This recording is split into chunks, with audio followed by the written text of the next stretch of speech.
The primary model that was used for the Exeter was an 18-inch miniature. It was just the regular AMT kit, but we customized it by cutting out little square holes for the lights and lighting it from the inside, and putting red and green flashers on the sides of the saucer section. Oh, there were also a series of LEDs inside each of the domes of the warp engines that would blink off in kind of a random pattern to kind of create the same effect that you saw in the original series inside the warp engines. We filmed that model mostly against a star field, which is just a black wall with holes in it that are lit from behind so they look like stars. Some of the other ships that were used, the model for the Lexington and the model of the Klingon ship were small 6-inch miniatures that came from the AMT spaceship set kit, and those were mostly just the standard model. Actually, the Lexington was lit a little bit from the inside. The warp domes, we put a couple LEDs inside there that could flash. But other than that, those were pretty much just the standard models. And for all the models, we just used the decals that came with the kit. Some of the other lights, like the LEDs, were powered by batteries, and there is a little control board inside each of the warp domes that makes those lights flash.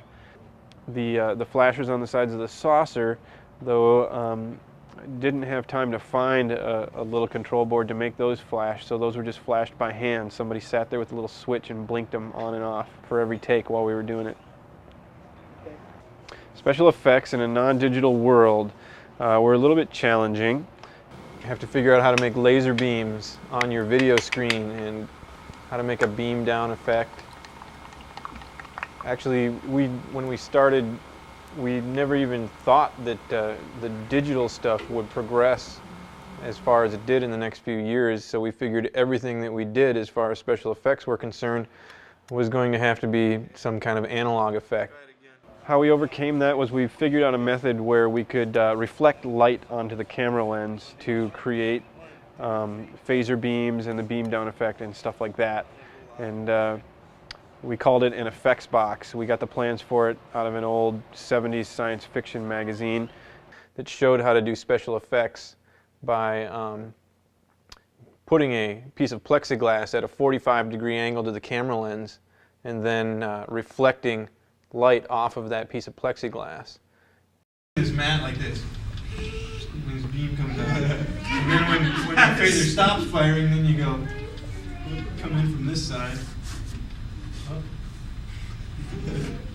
And it stops. Anyway, you get kind of the idea.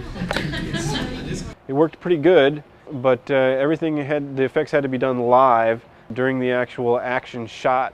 And so, in a scene where somebody was supposed to fire a phaser beam, the person had to draw their phaser and aim it and hold it in just the right position where the beam was going to come out of it. And so that was tricky, and sometimes we would do 20 or 30 takes before we would get a shot that was done right. We had to figure out how to make that sparkly effect, and so what we did first was we went over to my mom's house and filled up her blender with water and glitter and shined lights through the blender and used the blender to create that effect. Later we actually built a tank that we filled with water and glitter that would fit onto the top of a blender, and we then lit it from the sides. We built some light housings that would fit right on the sides of this contraption, and so we were able to really light up that glitter that was swirling around in the tank. And then by putting a mat in front of that and reflecting it off the plexi onto the camera lens, you get what looks exactly like people beaming in and out. First, all right, stay there. Let me make sure you're still in the right spot. Yeah, yeah. Okay. There you are. Now hit the overlap. Am I out? How many other projects do I have? Okay, now get out of frame. All right, Cody's gonna beat you over there. All right, there's Mark. Let's see what Cody wants to do is beam Now down. we're gonna beam him up here. That swirl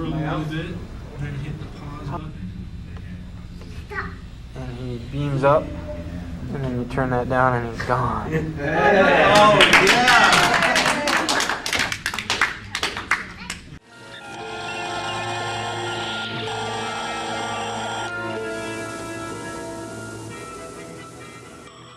There were only 2 phaser effects I can think of that we filmed live. I mean, using our effects box to reflect the light onto the camera lens. Of those 2 that we filmed live, one of them actually did make it in the movie. The one where Garevik shoots straight at the Lithtor, that's a totally live special effect. That was not added in later with computers or anything. The other one is where Garevik and Cuddy fire together with the red phaser beams at the Lithtor. We did that one live as well, but the phaser beams didn't turn out as well when we filmed it outdoors. We had tested that shot inside, and so it was a lot easier to control the lighting.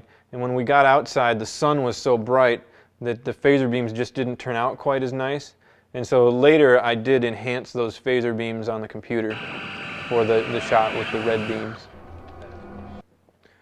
We did a few early test edits right away after we got like the beam down shot and where we're in the field scanning for the Lithors and stuff like that. And those early edits were done on analog SPHS decks that were available to me at the high school where I worked at the time. Well, after I did some of the test edits on the analog SPHS equipment, it became obvious to me that this thing wasn't going to be able to be done to the level of quality that I wanted it on that kind of equipment. So we finished most of the live action stuff and a lot of the miniature shots, and then the tapes just kind of sat on the shelf for a few years. And in the meantime, I moved to Texas, got a job where Apple's Final Cut Pro became available to me. At that point in time, I realized that this was what I really needed to get this thing edited. So I bought myself an iMac and got Final Cut Pro on there. Editing actually went on for about 2 years, just a little at a time at first, and then probably in the last 3 to 4 months, editing was pretty heavy. The largest parts of the editing were done when I was home by myself. My wife Heather had to go up to Iowa for her job for a week, and during that week I pretty much did not come out of the apartment. I sat in there till all hours of the night editing videos, and then I would go to sleep maybe at 4 or 5 in the morning, and whenever I woke up around noon or something, then I would start doing it again. And finally at the end of the week I left the apartment and went over to a friend's house, and it was really weird being out in the real world after having been sequestered on the computer doing editing just straight for about 4 or 5 days. Harris here, Captain. Lighting was the biggest challenge with using the green screen, and I think we actually did a pretty good job of lighting it.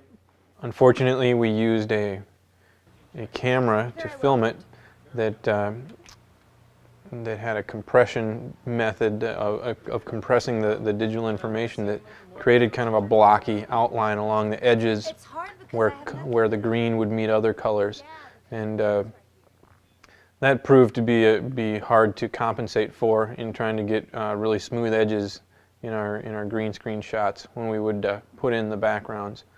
The shots eventually turned out okay, but I think they could still be done better.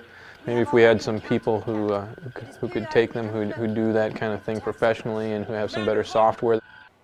The release date for Starship Exeter, The Savage Empire was December 19th, 2002, and that was my 34th birthday.